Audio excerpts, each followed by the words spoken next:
네, 안녕하세요. 2023 서울국제축제 작가축제에 오신 여러분 반갑습니다. 저는 오늘 사회를 맡은 문학평론가 강지희입니다.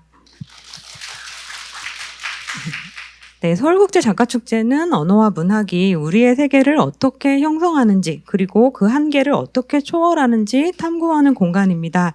오늘 저희는 돌봄과 연대의 상상이라는 주제로 작가 두 분과 함께 심도 있는 대담을 진행할 예정입니다. 김금희 작가님과 마르타 바탈랴 작가님을 모셨습니다. 반갑습니다. 안녕하세요. 네, 그럼 본격적으로 대담을 진행하기 전에 이야기 나눌 작가분들에 대한 소개를 드리겠습니다. 김금희 작가님은 2009년 한국일보 신춘문예를 통해 작품 활동을 시작하셨습니다.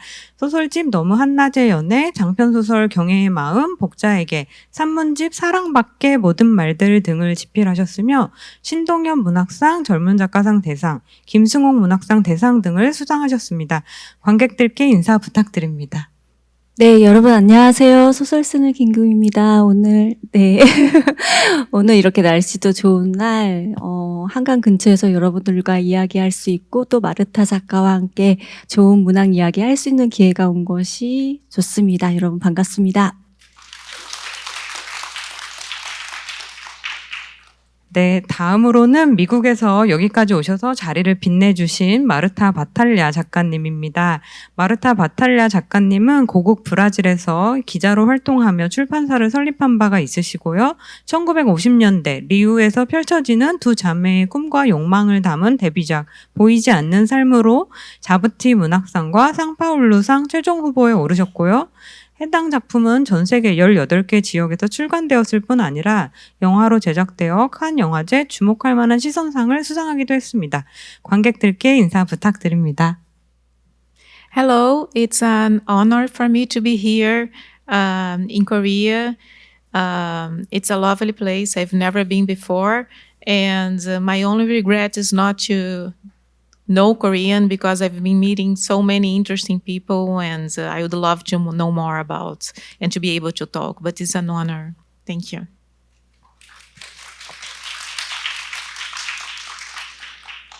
네, 자소개를 마쳤으니 이제 본격적으로 시작해 보도록 하겠습니다. 오늘 작가 대담의 주제는 돌봄과 연대의 상상입니다. 돌봄과 연대, 사실 굉장히 익숙하지만 많은 뜻을 내포할 수도 있는 말 같은데요. 작가 두 분의 이제 생각을 여쭈고 싶습니다. 사실 돌봄과 연대는 같은 말이나 다름없는 것 같아요. 그러니까 연대하기 위해서는 상대에 대한 어떤 궁휼한 마음, 상대가 좀 애틋하게 여겨지는 마음, 그런 마음이 들지 않으면 연대를 할 수가 없잖아요. 그러니까 돌보려고 싶은 마음이 없으면 연대할 수 없고, 그래서 그 둘이 함께 가는 이 사회에서 공동체를 유지하기 위한 아주 필수적인 우리의 마음, 우리의 행동이 아닐까 생각합니다. 네. 네, 마르타 바탈랴 작가님께도 부탁드립니다. Yes, I would like to share with you some words of an Ecuadorian poet called Yung Pueblo. I've been reading him a lot quite recently, and that's his quote. He says that the two most important things that humanity will learn in the 21st century are that when you harm another person, you're harming yourself, and then when you heal yourself, you're healing the world. These are the two most important lessons you can learn in this century. And this resonates with me a lot because I think it's all about care and solidarity. I truly believe that the more we take care of ourselves, of our perceptions of the world, the better the world is going to be. And solidarity is all you need right now because of global warming. You are in this world and we just have this world. And so I love these quotes and I think it resonates what we are talking now. 예, 답변 너무 잘 들었습니다. 이제 김금희 작가님께서 사실은 누군가를 이제 긍휼히 여기는 연민하는 마음이 곧 이제 그러니까 돌보는 마음이 곧 연대가 될 수밖에 없다라는 얘기를 해주셨고, 마르타 작가님께서는 이제 시인님의 말을 빌려서 결국에 우리가 우리를 돌보는 것, 세계와 어떻게 이어져 있는지 뭐 이런 얘기를 해주셨습니다. 너무 공감하면서 들었고요. 김금희 작가님의 이제 장편 소설에서도 경애의 마음, 그리고 마르타 바탈랴 작가님의 보이지 않는 삶. 오늘은 이 두 작품을 중심으로 이야기를 나눠볼 예정입니다. 이 책들이 오늘 저희가 이야기할 그 돌봄과 연대의 상상을 잘 나타내 준다라는 생각이 들기도 하는데요. 작가님들께서 이 책을 소개해 주시는 것처럼 얘기를 해 주시면 좋겠습니다. 사실 제 경의 마음이 영어판으로 번역이 되지 않아서 지금 바탈랴 작가님은 제 작품을 읽지 못하신 상태이시고 저는 작가님의 이 보이지 않는 삶을 너무나 감동하면서 읽은 상태라 제가 굉장히 지금 유리한 상황이에요. 그러니까 사실 작가들은 작가들의 책을 보면서 그 작가를 이렇게 통해서 상상하고 실제로 만날 수 있으면 딱 조합시켜서 나 이제 글을 좀 많이 알 수 있을 것 같아 이런 생각을 갖는데 그런 점에서 제가 아주 유리한 상황이라는 걸 감안하시고 들어주셨으면 좋겠어요. 그러니까 제가 쓰는 경애의 마음은 사실은 30대, 10대, 20대, 30대 연령별로 본다면 그들이 그 긴 시간 동안 자신의 상처를 어떻게 도와가면서 서로의 성장을 도모하는가에 관한 소설이고 사실 직장이란 데가 서로의 성장을 도모하지만 경쟁할 수도 있고 그 안에서 낙오자가 될 수도 있고 이렇게 약간 아웅다웅할 수 있는 그런 상황의 공간인데 어쨌든 기대하지 않았던 팀을 이루고 나서 이 주인공인 두 경애와 상수가 자기 상처의 치유와 성장을 같이 도모한다는 점에서 이 주제와 좀 맞다고 느꼈고요. 또 보이지 않는 삶이라는 그 마르타 선생님의 작품은 정말 뭐라고 할까요?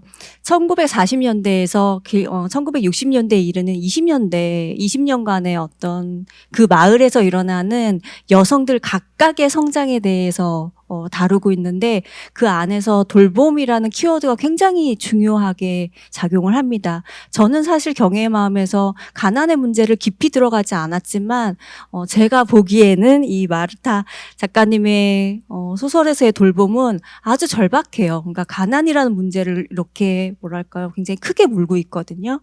그래서 그런 측면에서도 아주 좋은 작품이고 함께 얘기해 볼 만하다. 그리고 여러분들이 꼭 읽어줬으면 좋겠다라는 생각이 듭니다. 네. I'm so sorry not to be able to read Kim's novel, but I can talk about The Invisible Life. Well, it's the story of two sisters, and Eurydice, it's very smart and would like to do a lot of things, and Gida, it's more like a passionate woman, and she wants to throw herself in the world, and things not quite happen as they were expecting. And throughout the whole novel, there is a lot of solidarity among these women, among these two sisters, and also a lot along another woman in the book. And I think that we see that a lot in Brazil, that in a male-oriented society with a lot of male chauvinism, women has to be together and have to support each other.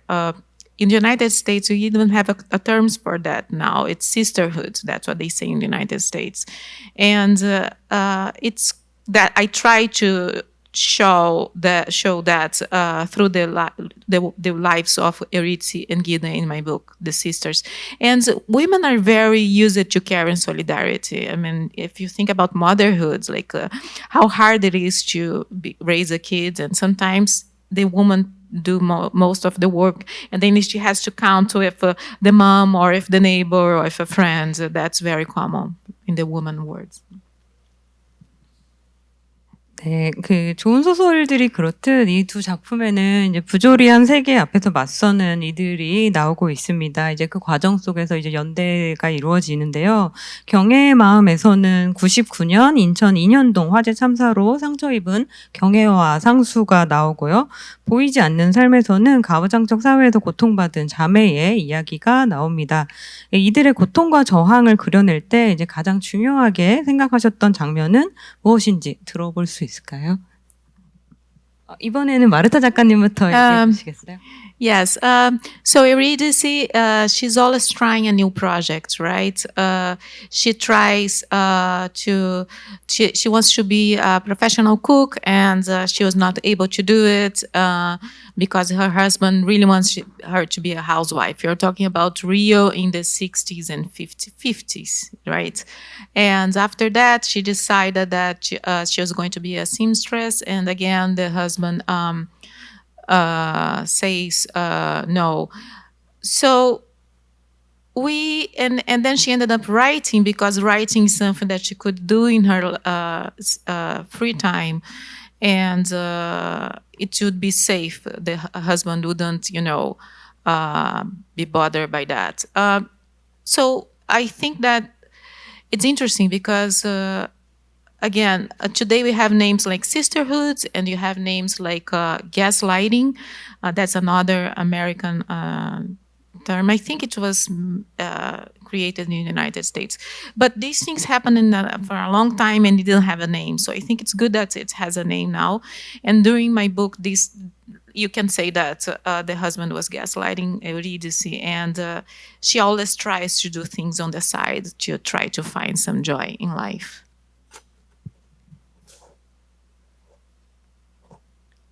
네, 김금희 작가님. 네, 저는 경애의 마음이 첫 장편 소설이었는데, 그렇다면 가장 간절한 어떤 얘기를 써야겠다는 생각이 들었고, 제가 사실은 거의 평생을 인천이라는 도시에서 살아온 사람으로서, 10대에서 20대로 넘어가면서 그 도시에 있었던 아주 큰 화재 사건이 있었어요.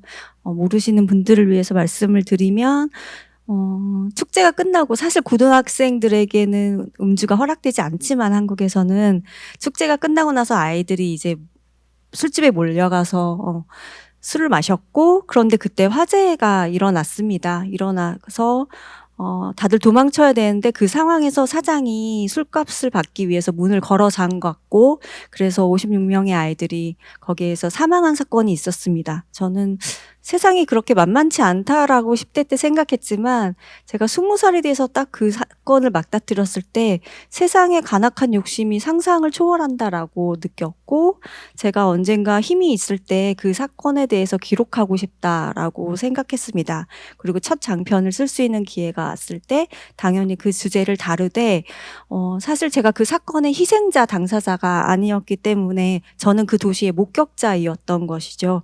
그래서 그것을 목격한 어떤 비극의 생존자들이 어떻게 자기의 치유와 성장을 도모해 가는가에 대해서는 좀 더 용기 있게 쓸 수 있겠다라고 관점을 잡았고, 그렇게 해서 상처받았지만 서로를 돌보면서 함께 이 공동체에서 거듭해서 일어나는 어떤 급작스러운 재난 같은 것들을 어떻게 이겨나갈 수 있을까? 그 방향을 찾는 그런 소설을 쓰고 싶다고 생각했습니다. 네. 네, 그 작가님께서 얘기해 주신 걸 들으면서 이제 되게 중요한 문장이 있다고 생각을 했어요. 경애의 마음이 출간된 지 벌써 5년 정도가 지났는데요. 아직도 많은 이들에게 회자되고 있고, 저에게도 굉장히 인상적으로 남아있는 잊을 수 없는 문장이 있습니다. 한번 읽어볼게요. 마음을 폐기하지 마세요. 우리는 조금 부스러지기는 했지만 파괴되지 않았습니다. 이 말은 이제 99년 인천 인현동 화재 참사에 대한 이야기이지만, 우리에게 이제 계속 이어지고 있는 어떤 다른 참사들을 이제 떠올리게 하기도 합니다. 그러면서도 큰 위로가 되었던 문장입니다. 작가님께서 집필 당시 이 문장을 어떻게 쓰셨고, 지금은 그 문장이 어떻게 남아 있는지 궁금합니다. 사람이 그 감정을 많이 쓰지 않으면 근육처럼 굳어버리는 것 같아요. 그런데 사실은 사람을 사람 되게 하는 것은 사실은 그 감정과 마음이거든요.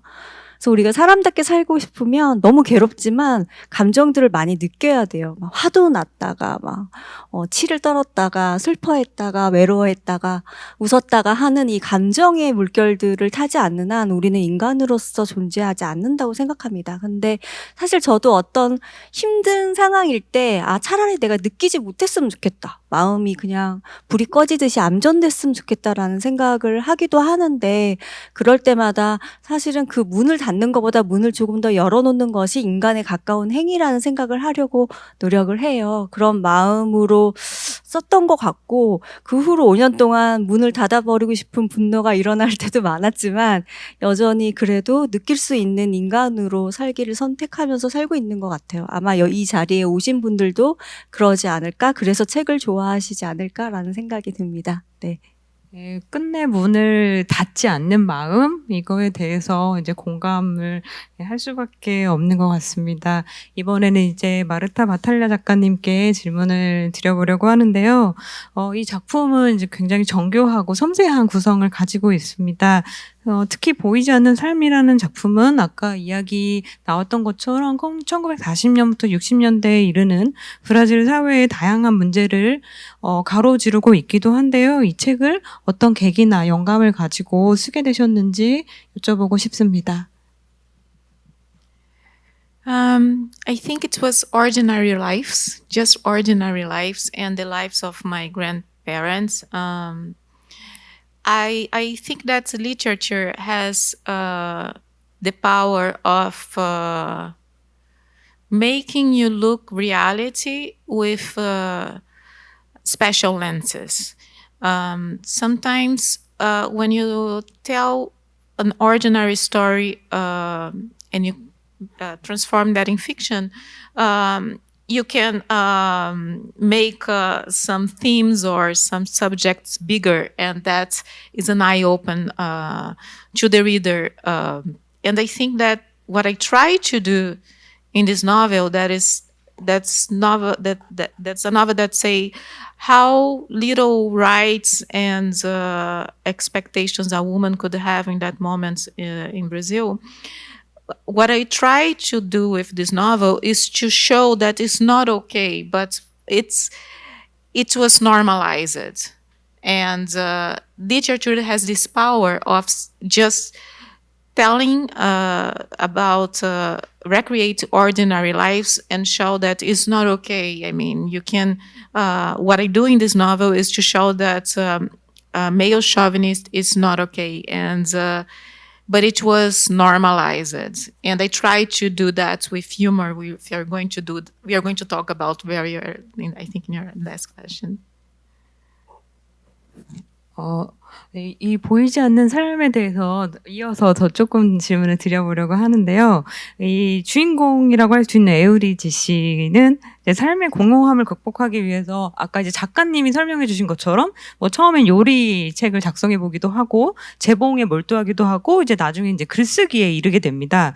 근데 이 에우리지 씨에게는 이제 여동생 기다라는 여동생이 있는데 이 에우리지 씨는 이제 평생을 집 안에서 무언가를 이제 고군분투를 하고 기다 같은 경우에는 집 바깥으로 나가서 자신이 원하는 남자와 살기 위해서 이제 한바탕의 모험을 겪게 된다고 보여집니다. 그래서 여성들의 욕망, 끌어오르는 욕망을 누군가는 억제할 수밖에 없고 누군가는 이제 풀어내는데 마치 이 두 자매가 저는 분신처럼 느껴지기도 했어요.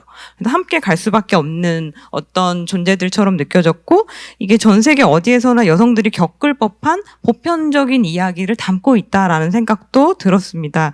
그래서 이런 삶을 이 두 자매의 삶을 설정하는 데 있어서 이제 작가님께서 어떤 이 전형성 같은 것들을 비틀기 위해 고안한 장치 같은 게 있으실 것 같은데요. 그런 게 뭔지 여쭤보고 싶습니다. Just set stereotypes, meaning if I try to work with like types of women, is that the question? Okay, let me. 보편성이라고 하는 게 더 정확한 표현일 것 같습니다. Okay, yes, universality. Okay, yeah, I do think I try to do that, to work with. I'm sorry, as I think in Portuguese, I translate to English, and now I have the word in Portuguese, and I'm not quite able to translate to the English. But I try to do to work with these two types of woman. One is more introvert and it's extremely smart, and the other one just wants to throw herself in the world. I think it's very similar to the Jane Austen novel, Sense and Sensibility. You have those two kinds of characters, you know, and one is much more intellectual and introvert, and the other one is like to jump in the world. And but I also think that the book has so many other characters that talk about incomplete lives. I think that's a theme that it resonates a lot in my book.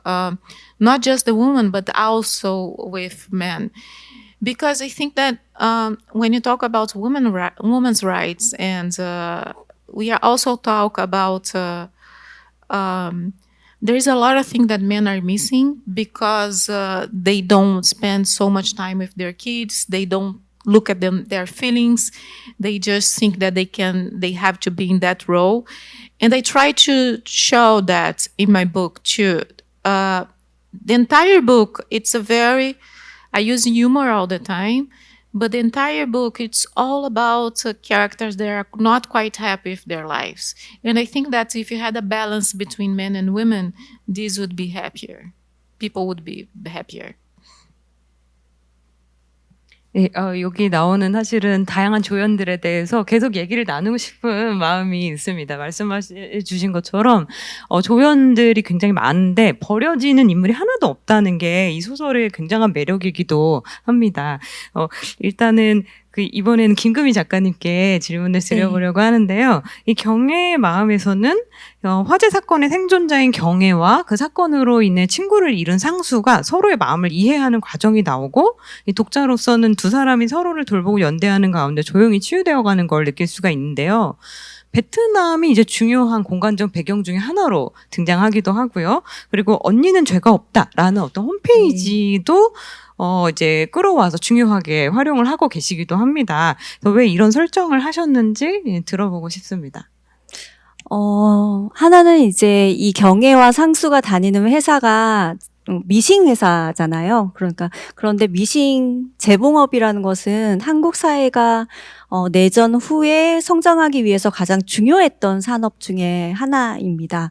근데 사실은 지금 현대에 와서는 그 공장들이 아시아 쪽으로 다 이전을 하고 자본의 논리에 따라 지금은 한국에서 그렇게 그 공장들이 많지는 않죠. 그래서 그 역사적인 궤적 같은 거를 그려내고 싶었고, 또 하나는 이제 내전 이후에, 한국전쟁 이후에 우리가 거의 최초로 다른 나라의 전쟁에 참여한 계기가 베트남 전쟁이고, 우리는 사실 일본이 한국 전쟁을 통해서 경기부양을 통해서 2차 세계대전의 폐해에서 벗어났듯이 우리는 월남 특수를 통해서 사실은 한국 경제를 부흥시켰습니다.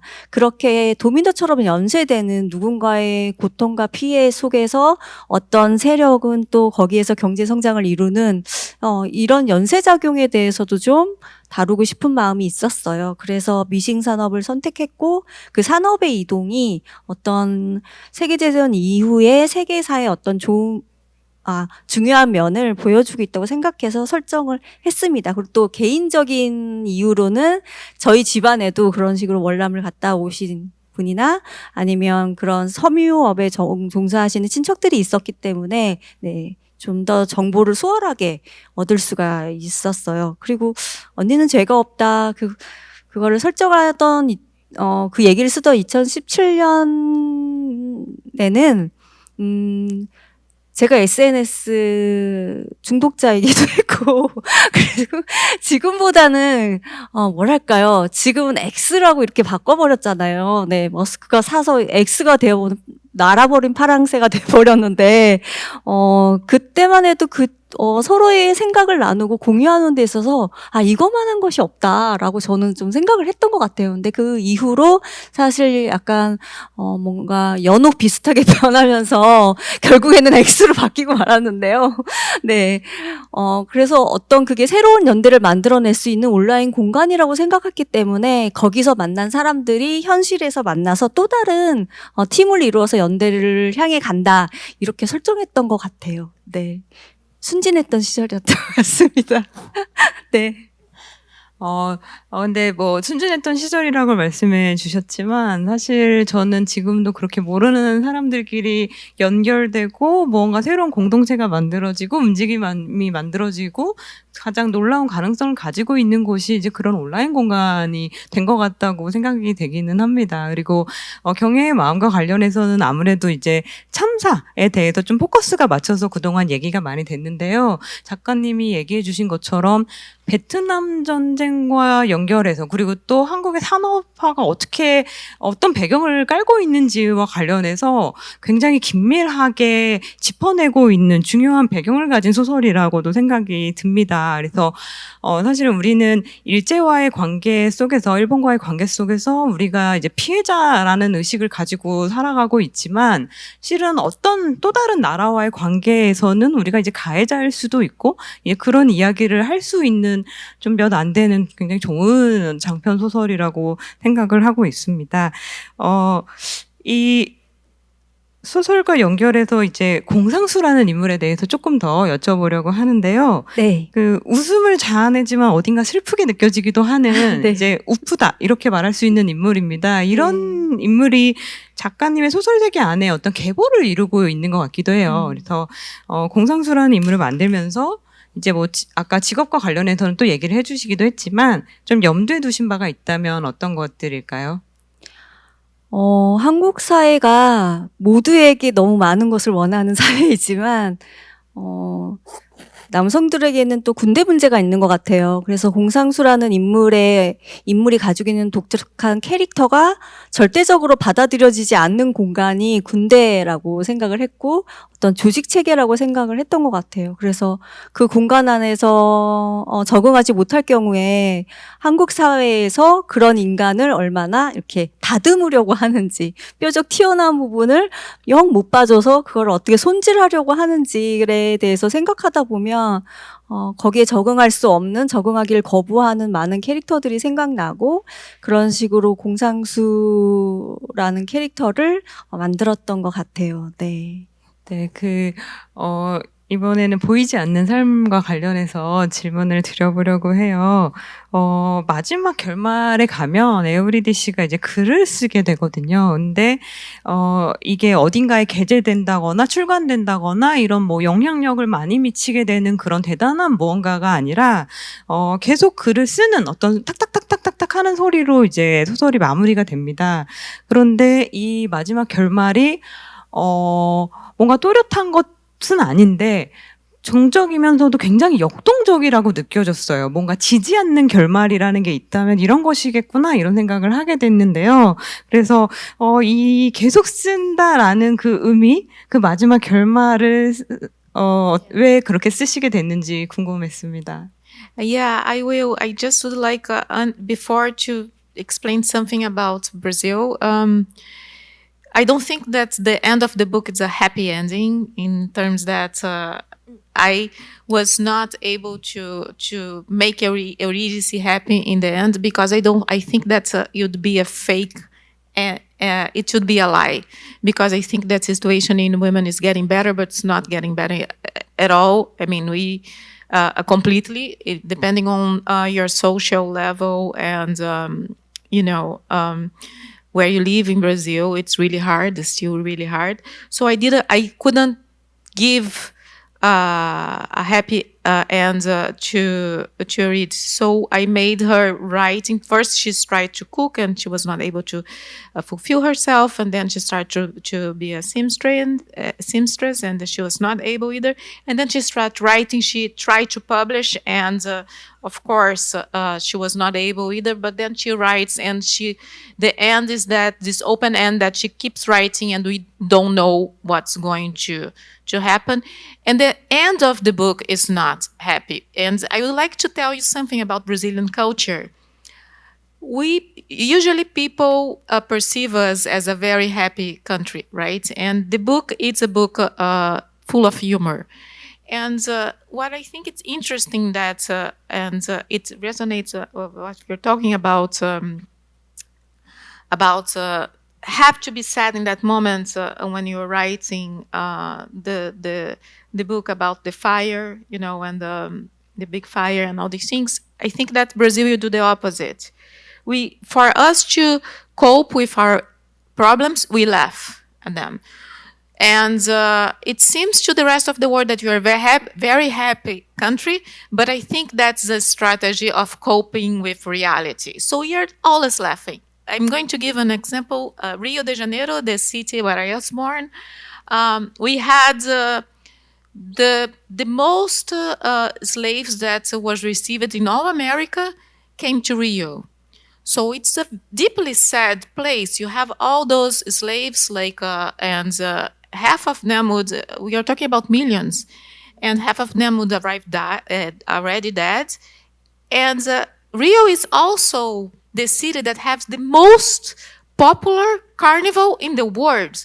So for 1 year, our city, we just go to the street and start dancing. And we do this to cope with the sadness, because for us, we deal with our traumas, with our tragedy, laughing and dancing. And there is a big tradition in Brazilian culture of writers who write with humor for the same reason, right? Because when you use humor, we are able to see a reality in a different way. You're able to elaborate that reality. So it's not that we are being that you don't care about what happened with us. It's just that it's a way of deal with things. And I use that humor. I came from that traditions that use humor, and I used the humor during the entire book. I used that irony, but the end I was not able to use it. I had to do something more true to reality, and that's why I did that open ending. 네. 말씀하시는 걸 들으면서 한국에도 비슷한 정서가 있다는 생각이 들었어요. 저희에게도 어떤 슬픔을 그냥 슬픔으로만 남겨두지 않고 해악으로 옮기는 그런 한국만의 어떤 정서가 있는데, 그런 게 의외로 브라질의 어떤 것과 통할 수 있겠다라는 생각이 들었고, 브라질의 문학들에 대해서 조금 더 관심이 갑니다. 마지막에 해피엔딩이 아니라서 저는 좋았어요. 현실적이라서 더 잘 받아들여졌던 것 같습니다. 만약 뭔가 책을 출간하고 베스트셀러가 됐다거나 이랬으면 뭔가 실망했을 수도 있을 것 같아요. 지금의 결말이 저도 너무 좋습니다. 아까 전에 이 소설 안에 조연이라도 버려지는 인물이 하나도 없다라고 말씀을 드렸었는데요. 몇몇 인물에 대해서 조금 더 질문을 드려보고 싶어요. 제가 흥미로웠던, 너무 재밌는 인물들이 많지만 그 중에서도 기억에 남고 너무 흥미로웠던 인물, 지금 두 인물이 떠오르는데요. 하나는 젤리아라는 호기심 넘치는 수다쟁이 관찰자예요. 근데 이 수다쟁이 관찰자는 약간 악랄한 의도를 가지고 있기도 합니다. 막 사람들이 불행을 이렇게 캐치해서 그거를 자꾸 전달하고 소문을 내고 싶어 하는 인물이에요. 그런데 그런 인물을 계속해서 서사의 앞에도 뒤쪽에도 좀 중요하게 배치를 하고 계신 것 같았습니다. 그래서 이 젤리아라는 인물이 궁금했고요. 또 한 명의 잊을 수 없는 인물은 이제 필로메나라는 인물이었어요. 그래서 우리가 오늘 그 돌봄과 연대에 대해서 이야기를 하고 있기도 한데 어떻게 보면 이 자매 사이의 어떤 관계를 넘어서 필로메나와 기다 사이의 관계가 좀 잊을 수 없는 관계라는 생각을 했습니다. 그래서 이 두 인물에 대해서 작가님께서 어떻게 구상하시게 됐는지 좀 더 들어보고 싶습니다. Okay, so Zelia, I don't know if there is a Korean term for that, but in English it's gossip. But I'm quite sure that it's a kind of characters that you have in all culture.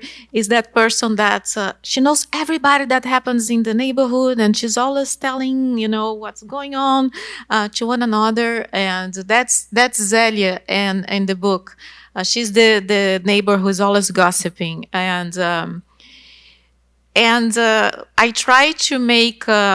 People usually hate her in the book, but I try to be always very compassionate about my character. So I gave her a background that explained why she's so frustrated. And I do think that sometimes, deep inside, I don't think that people are bad just because they are bad. I think they have conditions in life that make them bitter or angry or frustrated and things. And Zelia is all these. Zelia is very frustrated. She's not beautiful. She envies Eurydice a lot. And as a strategy in the book, she works as a glue because she's the one who makes the plot move, because she's always like trying to understand what's going on with Eurydice, why she's so different, and she doesn't want to be just a housewife, and she tried to listen to the conversations and all these things, and I think the characters that you have in any culture, right? And Philomena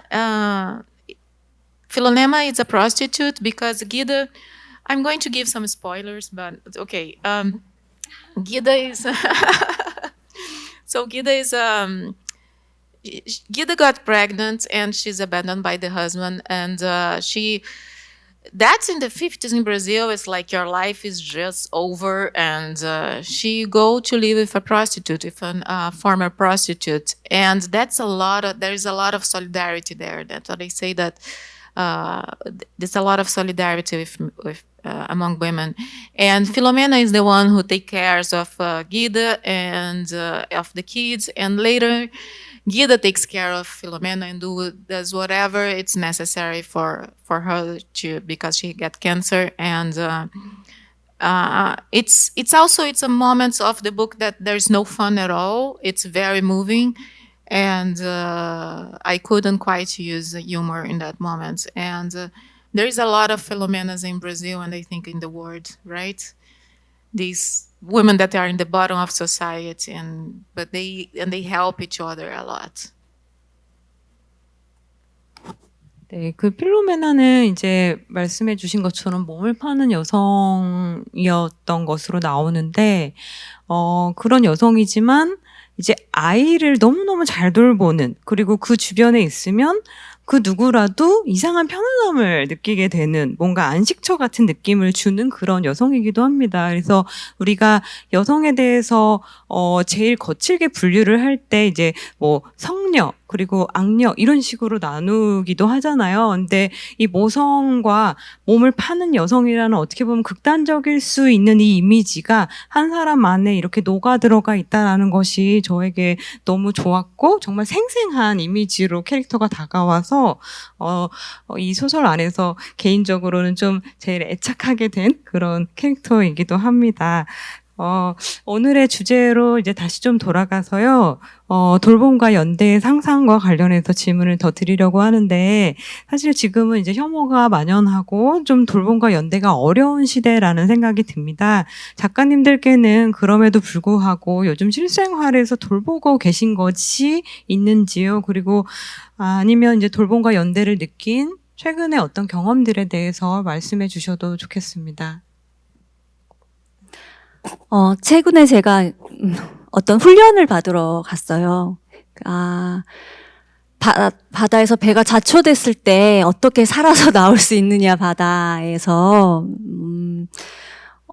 그 훈련을 받았어야 됐는데 그 훈련을 남녀가 같이 받았거든요. 그래서 훈련하기 전에 이제 조교가 저희 여성분들이 4명이고 나머지는 다 남성분들이었습니다. 연령대도 다 달랐고요. 그래서 4명만 불러다가 해상 훈련을 하다 보면은 같이 사는 겁니다. 그러니까 혼자 어떻게 잘 나오냐가 아니라 같이 우리가 어떻게 얼어 죽지 않고 나올 수 있느냐. 그러다 보니까 당연히 이렇게 몸을 같이 써야 되는, 힘을 같이 써야 되는 순간이 있고요.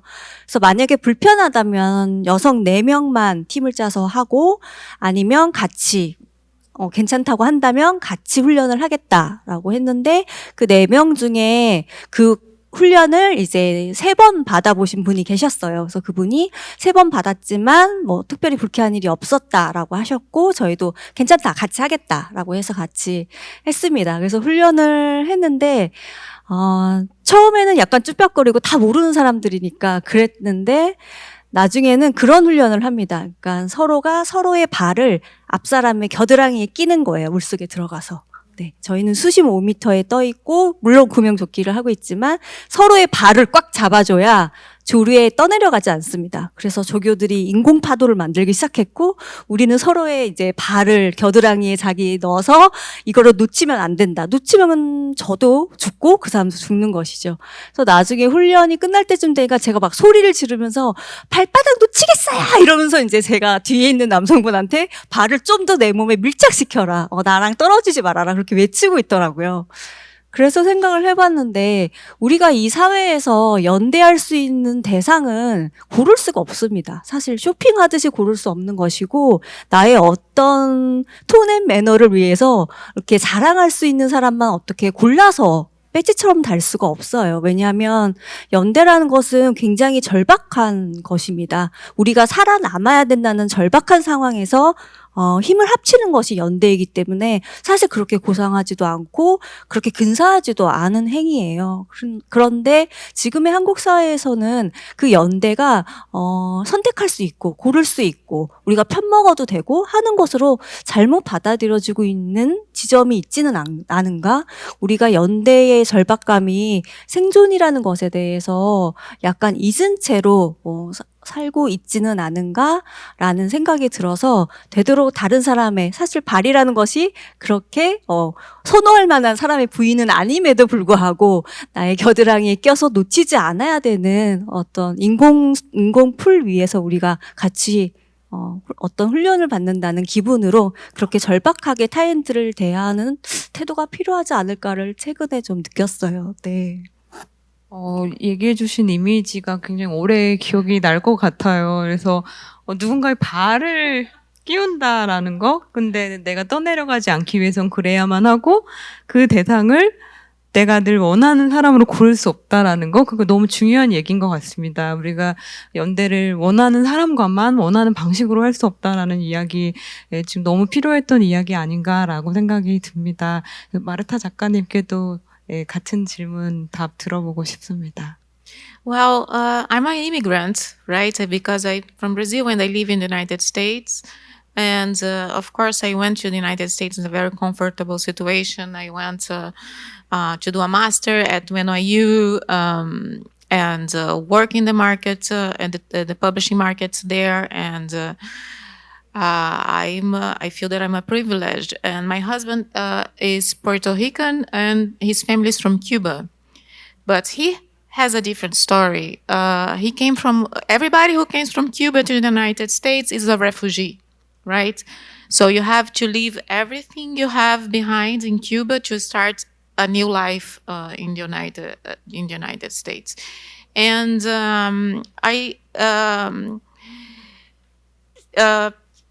I think 2 years ago, it was the last of their cousins came to the United States. But during a couple of years, you always have that practice, you know, to try to help them or sending money to Cuba and try to help him arriving to the United States because Cuba has a different situation. I mean, if it's not illegal to come to the United States if you are a Cuban. It's illegal if you come from any other country in Latin America or it's illegal, but Cuba, when you arrive in the United States, you can be a citizen. So, but they come to in odd ways. Like you have to go to a desert and to the Mexico. You have, you know, And for a long time, we helped this part of the family come, and that's a lot of solidarity there. And I have a deep respect. I live in California. You have so many immigrants, and many of them are illegal. I live 2 hours of Tijuana, where they try desperate to cross, and I have a deep respect for them, and I try to help. And it's very sad to see this and see what's going on in the world, and all that's so close to me. 네, 이 브라질의 상황, 그 이민자로서의 이제 작가님의 삶과 지금 살고 계신 곳에서도 이제 계속해서 실시간으로 목격할 수밖에 없는 그런 어떻게 경계를 넘기 위해 애써야 되는 여러 다른 사람들과를 보면서 작가님이 느끼시는 심정적인 연대 뭐 이런 것들에 대해서 너무 생생하게 설명을 해주신 것 같습니다. 저에게는 좀 낯설고 멀다라고 느껴지는 이야기이기도 했지만 또 동시에 한국도 끊임없이 탈북과 관련된 이슈들이 있기 때문에 굉장히 또 가까운 이야기처럼 다가오기도 했습니다. 이제 제가 드리는 마지막 질문인데요. 전 세계적으로 코로나19 팬데믹을 경험하면서 삶의 많은 부분이 변했습니다. 그러면서 우리 삶의 어떤 부분이 공백이었는가, 아니면 어떤 것들이 새로 구축되어야 되는가, 이런 생각들을 하게 됐던 것 같고, 특히나 돌봄과 관련해서 많은 이슈가 발생하기도 했던 것 같습니다. 이런 상황에서 작가로서 그리고 시민으로서 작가님들이 중요하게 생각하는 돌봄이라는 것이 무엇인지 여쭤보고 싶습니다. 네, 그러니까 코로나 기간 동안에 많은 것이 디지털화 된 것 같아요. 근데 생각을 해보면 그리고 지금 복지라는 것이 정부의 굉장히 중요한 어떤 역할이 되면서 어느 당이나 어느 정치인들이나 모두 복지에 대해서 이야기합니다. 뭐 복지하지 말자고는 안 합니다. 복지하자고 합니다. 아이 낳으면 돈 얼마 주겠다고 하고 노인들에게 돈 얼마 주겠다고 합니다. 근데 그렇게 제도로 옮겨가는 돌봄, 노인을 돌보는 것도 굉장히 중요한 돌봄이죠. 우리가 돌봄하면 아이들을 생각하기 쉬운데 사실은 노인에 대한 돌봄도 아주 중요합니다. 근데 그렇게 제도를 향해서 가는 돌봄, 그리고 그 사이에 중요한 어떤 인간적인 소통이 제거된 채 돈이나 제도나 시스템화 되어 가고 있는 복지에 대한 약간 우려가 저는 좀 생겼습니다. 이것이 최선인가? 너무 편리해지는 것이 두렵다고 할까요? 그러니까, 거기에 걸맞는 인력들을 만들어내서 각자의 필요한 사람들의 집에 보내는데 그 사람은 그 일을 하는 노동자죠. 그래서 어떤 사람은 그 일을 자기 마음을 약간 넣어서 할 수도 있겠지만 어떤 사람은 마음을 넣지 않은 채 할 수도 있습니다. 노동이니까요. 근데 그 서비스를 받는 사람은 사람이라는 얘기죠. 그래서 우리가 노인 학대라던가 하는 일들이 끊임없이 일어나는 것은 사실은 이 제도화 되는 과정에서 해결될 수 있는 것이 아닙니다. 제도 하에서 어떤 사람이 불이익을 주거나 돈을 더 주거나 해서 해결될 수 있는 것이 아니고 그 돌봄이라는 문제가 정말 어떻게 이루어져야 하는가에 대한 서로의 고민들이 많이 필요하거든요. 근데 한국 사회는 너무나 바쁘고 우리가 생각해야 할 것이 너무나 많기 때문에 일단 제도가 되면 그걸로 끝난 거라고 생각하기 쉽습니다. 사실 작가인 저조차도 그런 면이 있으니까요. 하지만 그게 전부인가? 돌봄에서 가장 중요한 인간의 얼굴을 유지한 채로 우리가 이 제도를 운영하기 위해서는 뭐가 필요할까? 저는 당연히 작가이기 때문에 그래도 문학을 가까이 하는 사람들은 기계화되지 않은 어떤 그런 사람들로서 존재할 수 있을 거라고 저는 생각합니다. 하지만 다른 편에 있는 사람은 그게 다른 의견을 가질 수도 있겠죠. 역시 돈, 샐러리가 높아져야 돼 이렇게 생각하는 사람도 있을 수 있지만 적어도 저는 어쨌든 문학이 줄 수 있는 인간에 대한 고민을 더 높여가는 이 과정이 필요하다고 생각하기 때문에 사실 이 우리 앞에 놓인 돌봄이라는 문제는 아주 중요한 공동체의 협의가 필요한, 대화가 필요한 부분이라고 생각합니다. 네. 네, 김금희 작가님께서 제도 속에서는 찾아볼 수 없는 아무리 복지가 제도로서 잘 된다고 할지라도 그 제도 안에서는 찾아볼 수 없는 어떤 인간의 얼굴을 우리가 어떻게 계속 유지해야만 하는가 이런 얘기를 해주셨어요. 그 경애의 마음에서 이 공상수라는 주인공은 굉장히 아날로그적인 캐릭터로 나오거든요. 그래서 처음에 소설이 시작이 되면 그 실구러미를 잔뜩 싣고 옛날 미신 기계를 싣고 뒤에 이렇게 낡은 자동차를 타고 다니는 그런 인물로 나옵니다. 그런데 그 인물에게 왠지 모르게 이제 시대에 뒤처진 것 같은데 자꾸 정감이 가고 이 아날로그의 마음이야말로 우리에게 진짜 지금 필요로 하는 마음이 아닐까 이런 생각이 들기도 했었는데요. 약간 이 소설에서 보여주는 그 마음과 지금 작가님께서 얘기하신 그 마음이 좀 연결되어 있다라는 생각이 듭니다. 그럼 마르타 작가님께 다시 마이크 넘겨보겠습니다. Care, I think about, I'll tell you something personal that I think I feel it's more important. It started with the pandemic. I think I realized that I have this mind that's so intellectual, and I read so many books, and I was sharp in so many ways, and I was very accomplished. But there was something missing in my life that's so important, and I think it's missing in the life of so many people. I've never had an emotional education, meaning I never knew so much about my feelings or how my mind works, and why I have some, and I'm going through this deep search of how can I know myself better, and I'm doing a lot of meditation that I think I have that feeling that everybody here in Korea meditates. I don't know, but and I think that the most important thing that I'm realizing that it's very important for us to do self-care, to really learn to love and to forgive ourselves, and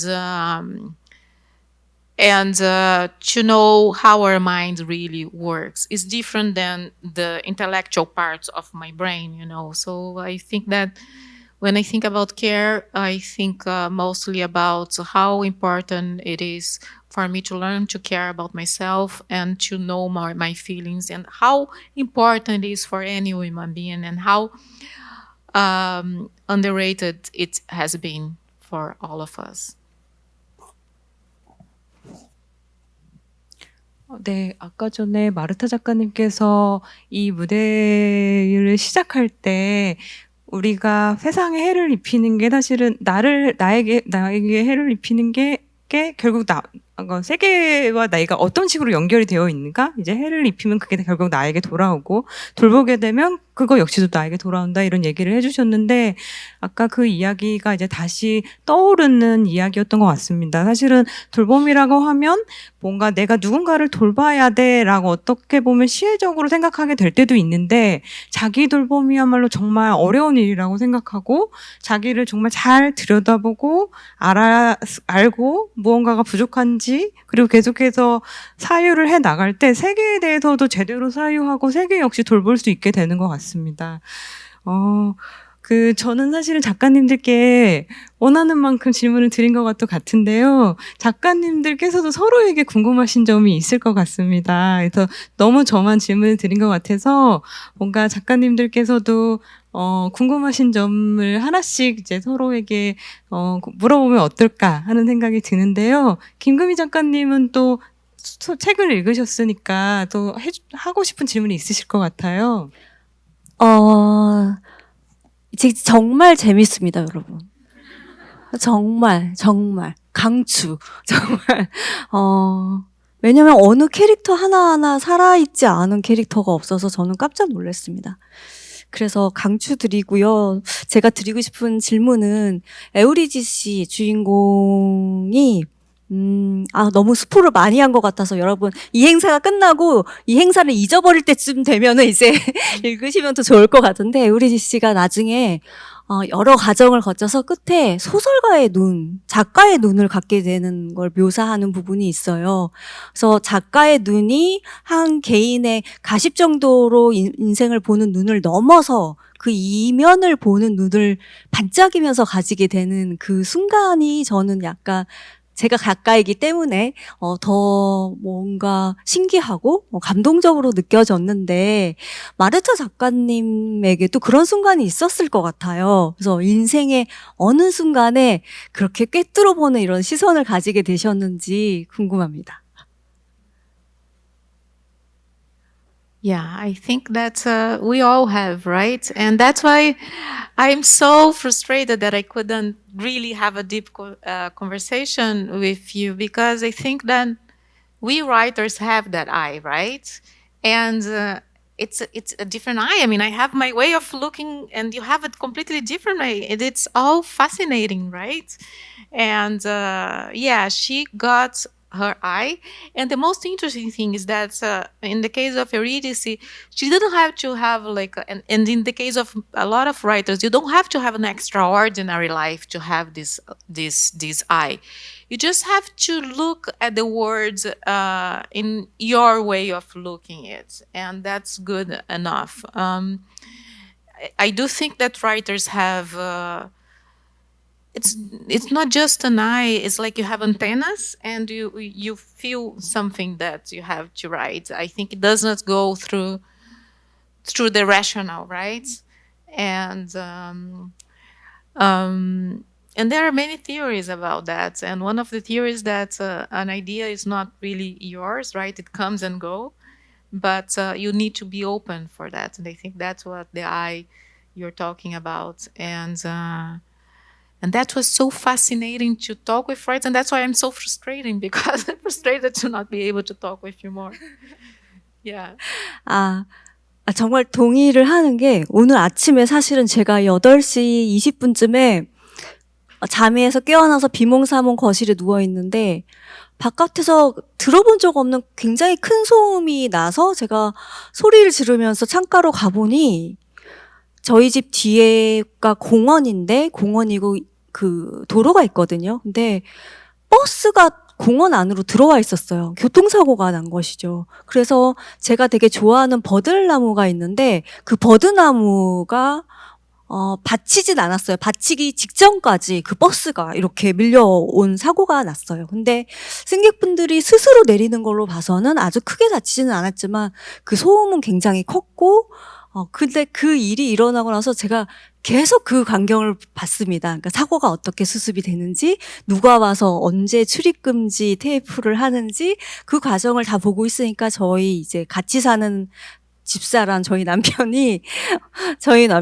그게 그렇게 궁금하냐고 저한테 물어보는 거예요. 그래서 그럼 그렇게 궁금하지 않냐고 제가 되물으면서 이런 스토리 어때? 그러면서 또 막 스토리를 지어내기 시작했습니다. 그건 사실은 그 버스 승객이 아닌데 하루 종일 할 게 없는 심심한 사람이 자신이 마치 거기에 승객이었던 것처럼 끼어서 구급차를 타고 병원으로 가는 사람에 관한 얘기를 막 해주면서 이 얘기 얼마나 재밌을까 이런 얘기를 하는 거 보고 지금 그리고 제가 심지어 원래 커피 사러 나가는 걸 남편을 시키는데 제가 일부러 나가서 커피를 사면서 그 저희 동네 사람들의 반응까지 살피고 있더라고요. 그러니까 지금 말씀하시면서 제가 그래서 작가님 소설의 인물들이 그렇게 정말 손에 닿을 듯이 우리 옆집 아줌마과 같이 생생했구나라고 느끼는 건 자기 주변에 늘 안테나를 세우고 있고 그 타인들한테 관심이 많은 사람이어야 좋은 작가가 되지 않을까라는 생각을 했습니다. 네. 네, 안테나, Can I ask her something? 예, 질문을. I have a question for you too. It's about Elena, the lovely translator, very competent. She's with me. She told us that you are very popular writer and very popular among young readers too, and that you always write about young people, right? And I would love to know more your talk because we talk a little bit about that in the dinner, but I'd love to know more about that, about why you write about young people and why you decide that your books are about them. 저는 어렸을 때부터 되게 화가 많은 어린이였고, 화가 많은 10대였고, 화가 많은 회사원이었어요. 20대 때 제가 이제 회사원으로 쭉 20대를 보냈는데, 늘 화가 나 있었습니다. 회사에 화가 나고, 부장님한테 화가 나고. 근데 시간이 지나서 생각해보면 내가 왜 화났을까? 그때는 일종의 순정을 가지고 있었기 때문이라고 저는 생각합니다. 그래서 화낼 수밖에 없는 상황에서 화를 낼 수 있었고, 화냈다가 한마디 들을 수 있었고, 그랬던 시기인 것 같아서 이 사회에 뭔가 되게 중요한 변화를 위해서는 그때 10대, 20대, 30대들의 역할이 만만치 않다고 생각합니다. 근데 실제적인 부랄까요? 그런 거는 그 이상의 세대들이 많이 가지고 있죠. 기득권층이 된 그 나이 때. 하지만 앞으로 더 미래를 위해서는 그 나이대의 사람들의 변화가 아주 중요하다고 생각하기 때문에 그 작업을 계속 했던 것 같고요. 근데 지금 어느덧 제가 이제 나이가 들어서 제가 그 기득권층으로 올라가야 되는, 떠밀리듯이 올라가야 되는 때가 왔는데, 그래서 되도록이면, 빨리 그쪽으로 분류되지 않으려고 노력을 하고 있는데, 제가 얼만큼 할 수 있을지는 모르겠습니다. 그렇지만, 노력은 앞으로 해볼 생각입니다. 네. 네, 두 분의 이야기 너무 질문과 대답들 다 너무 좋았고요. 저는 사실 이번에 이제 사회 제의를 받았을 때 정말 좋아하는 작가들이라 수락을 하기도 했어요. 뭐 제가 고를 처지는 아닙니다만, 김금희 작가님도 워낙에 오랫동안 팬이기도 했고, 이 경애의 마음을 제가 5년 전에 나왔을 때도 읽었지만, 2년 전쯤에 다시 글을 쓰기 위해서 또 한 번 읽었었는데, 보통은 이제 비평을 쓰기 위해서 읽게 되면 좀 기계적으로 분석을 하게 되는데, 한참 너무 먹먹하게 이렇게 못 쓰겠다라는 느낌으로 있었어요. 그래서 그 감각이 너무 좋았어서, 만약 이 작품과 관련해서 조금 더 이야기를 하게 될 수 있다면 정말 나가보고 싶다라고 생각을 했었고요. 그 보이지 않는 삶에 대해서도 이번 행사를 제의받기 전에 사실 입소문으로 너무 재밌다고 꼭 읽어보라는 거 해서 책을 이미 구입을 했었어요. 근데 구입을 해놓고서 이제 너무 바쁘다 보니까 미처 못 읽고 있었는데, 제의를 받아서 정말로 기쁜 마음으로 읽었고, 지하철에서 읽는데 너무 클리셰지만 정말 내릴 역을 놓칠 뻔한 너무 몰입력이 높은 그런 흥미진진한 소설이었습니다. 그래서 두 분을 이렇게 만날 수 있어서 정말 좋았고요. 이제는 관객분들께 좀 마이크를 넘겨보려고 하는데요. 여기 계신 두 분께 물어보고 싶은 것이나 아니면 오늘 주제에 대해서 이야기하고 싶은 분이 계시다면 이제 손을 들어주시면 좋겠습니다. 이제 가능한 많은 분과 이야기를 나누고 싶지만 시간 관계상 몇 분의 이야기만 듣게 될 것 같습니다. 예, 양해를 부탁드리고요. 이제 손을 들어주시면 아마 마이크가 이제 갈 것 같습니다. 네, 안녕하세요. 조금 떨려서 일단은 그냥 두 분께 다 질문 드리고 싶은데요. 방금 이제 마르타 작가님께서 김금희 작가님께 이제 작품에 그렇게 쓴다는 것에 대해서 이렇게 질문을 하셨잖아요.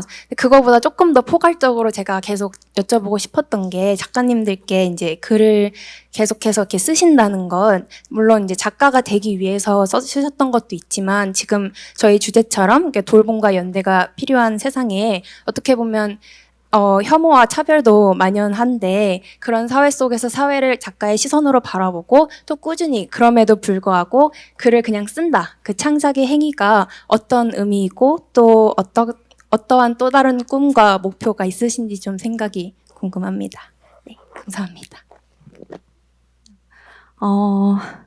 요즘 제 동료들이 저한테 글 좀 그만 써라는 말을 많이 해요. 그러니까 김현 시인이 이제 그만 써, 소설도 그만 쓰고 에세이도 그만 쓰고 다 그만 써. 왜냐하면 제가 너무 많은 글을 쓰고 너무 많은 책을 내고 있기 때문에 친구들이 저의 건강을 자꾸 걱정을 하는 거죠. 근데 변명을 하자면 지금은 더 무서운 게 전에는 그래도 내가 책을 꾸준히 낼 수 있는 작가가 되어야 되니까 뭐 어떻게 좀 청탁을 좀 받아야 되니까 이런 목적이 있었다면 지금은 그냥 그 지금 하고 싶은 얘기를 얼른 옮겨내야겠다라는 목적밖에 없는 약간 글 귀신이 되어버렸어요. 그래서 앞으로 친구들이 아무리 말려도 제가 이걸 멈출 수 없게 되었어요. 근데 한편으로 생각하면 그런 생각도 들어요. 제가 이제 복권을 사지 않는데 복권을 왜 사지 않냐고 누가 물어보면 복권을 사서 당첨이 돼도 글을 써야 되기 때문이라고 얘기해요. 그러니까 제 삶은 별로 달라지지 않는다는 거죠. 그래서 어떻게 생각해보면 그게 그 마음이 항상 유지되는 게 작가로서 가장 축복이 아닌가? 글을 항상 쓰고 싶은 글이 있어서 막 조급해지고 절박해지고 쓰고 나면 되게 좋을 것 같고 하는 그런 저 자신이 이렇게 극도로 어떤 만족감을 느낄 수 있는 그런 시간들이 길어졌으면 좋겠어요. 제 친구들의 걱정은 늘어나겠지만 네, 그렇습니다. 마르타 작가님께서도 Yes, I'm deeply concerned about compassion, and we just came in Brazil. We just had elections last year, and literally half of the country wanted to chose a president, and half of the country and just a little bit more chose another one. Thank God was the best one, because the other guy was not a good person at all. But now we are in a deeply divided country, and there's a lot of hatred. There's a lot of not understanding each other. Social media amplifies all of that, and I think that's missing. We being able to look at each other as human beings, and I wish I can write with compassion, and I can write short stories and novels that can help us understand each other. So that's what I really would like to do. 네, 또 한 분 정도 더 그 질문을 해주시면 어떨까 하는데요. 저기 저 여자분께서 먼저 손을 들어주셔서 죄송합니다. 네, 안녕하세요. 저는 마르타 작가님께 질문 드리고 싶은데요. 다양한 언어로 이 책이 번역이 되고, 그리고 영어로까지 만들어졌다는 거는 많은 분들이 이 작품을 볼 수 있다는 장점도 있지만, 저는 한편으로는 뭔가 이 에우리지 씨가 겪은 차별들이 아직까지도 전 세계 많은 곳에 존재한다라는 생각이 들어서 뭔가 좀 무거운 마음이 들기도 했습니다. 그래서 작가님께서는 다양한 언어로 이 책들이 번역이 되고 영화로 만들어지는 그런 것들을 보면서 어떤 생각이 드셨는지와, 그리고 이 책이 그 세계 여러 나라 사람들의 그 독자들에게 어떻게 기억되었으면 좋겠는지 궁금합니다. Well, it's the movie. It's such an honor to. It's the power of ideas, I think. Right? Idea is nothing, and then all of a sudden, a writer decides to make it happen through the writing. But we really have no control of what's going to happen with that, and that's what we're talking before about intuition. But you have to believe, and for me, it's just amazing that something that was just an idea became a manuscript, and then became a book, and then became a movie, and there was all these people involved and making this story, and that was something so personal, and I think that's very powerful. That's the power of the ideas, and what I want is to really be able to make this kind of, because I think the book has a very important message, and there's many Eurídices and Guida in the world. I don't think that's something that happened in the 50s and in the 60s in Brazil, and I just wish I can keep telling keep being able to tell these stories so that people can understand better each other and other lives as well. 네, 이제 마무리를 해야 될 시간인데요. 그 마무리하면서 이제 작가님들께 오늘의 자리가 어땠는지 소감을 한마디씩 들어보고 싶습니다. 이제 오늘 여기 많은 분들이 와주셨는데 참석해주신 관객분들께도 전하고 싶은 말씀이 있다면 이 자리를 빌려서 말씀해 주시면 좋겠습니다. 아니면 작가님들끼리 서로 전하고 싶은 말씀을 해주셔도 좋을 것 같습니다.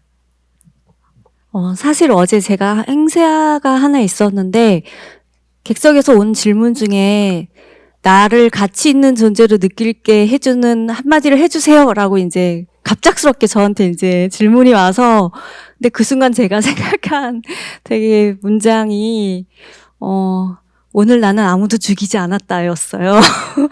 그러니 끔찍한 대답을 해놓고 집으로 돌아오는데 너무 가책감이 느껴졌는데 마르타 작가님 처음에 그렇게 말씀하셨을 때 내가 이 세상에 해를 끼치지 않는 거 그것에 대해서 말씀하셨을 때 내가 어제 과격한 표현을 하기는 했지만 작가로서 할 만한 얘기를 하고 왔구나 하면서 어제의 어떤 이불킥이 좀 괜찮아지는 듯한 느낌을 받았습니다. 그래서 이렇게 모여서 같이 얘기할 수 있어서 좋았고 너무 좋은 소설을 저한테 읽고 얘기하고 그 작가를 실제로 만나서 밥 먹고 서로 인스타그램 팔로우하고 사진 찍고 이 모든 과정을 할 수 있게 해주신 번역원과 서울국제작가축제에게 감사드립니다. 네, 감사합니다.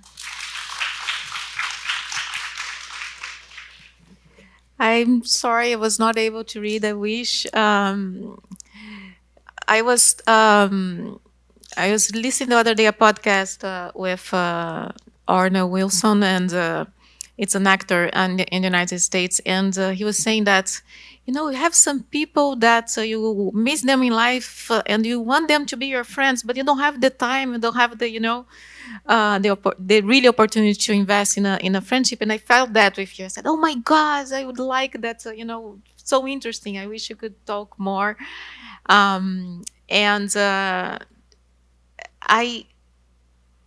think I just want to say that you should be so proud of this country. I'm so impressed. It's such a beautiful country, and nice people, and competent and smart. And I don't know much about history, but I do know that it's a country that you just made. It was basically made again after the war. And just be really proud of this country, because it's really impressive and beautiful and amazing. So, and thank you for having me. It's an honor and a pleasure.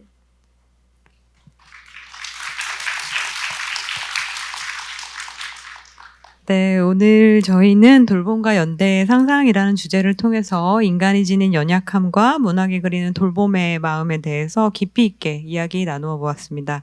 창작 경험과 작품을 통해서 우리에게 어려운 상황에서도 돌봄과 연대의 길에 대해서 응시하는 방법을 제시해 주신 김금희 작가님, 그리고 마르타 바탈랴 작가님께 깊은 감사 말씀드립니다. 또한 이런 의미 있는 자리를 마련해 주신 한국문학번역원, 그리고 함께 대화와 공감의 장을 만들어 주신 여러분들께도 감사의 마음을 표합니다. 네, 오늘 대화는 단순한 대담을 넘어서 언어와 문학을 통해서 우리의 세계를 이해하는 시간이었던 것 같습니다. 이제 문학이 포용력 있는 사회를 만들어가는데 어떤 역할을 할 수 있는지에 대해서 좀 다시 한번 생각할 수 있게 됐습니다. 2023년 서울국제작가축제의 돌봄과 연대의 상상 대담을 마치면서 여기 계신 모두가 각자의 세계로 돌아가 다시 삶의 자리를 잘 찾으실 수 있기를 바랍니다. 다음에 다시 만나기를 기대합니다. 감사합니다.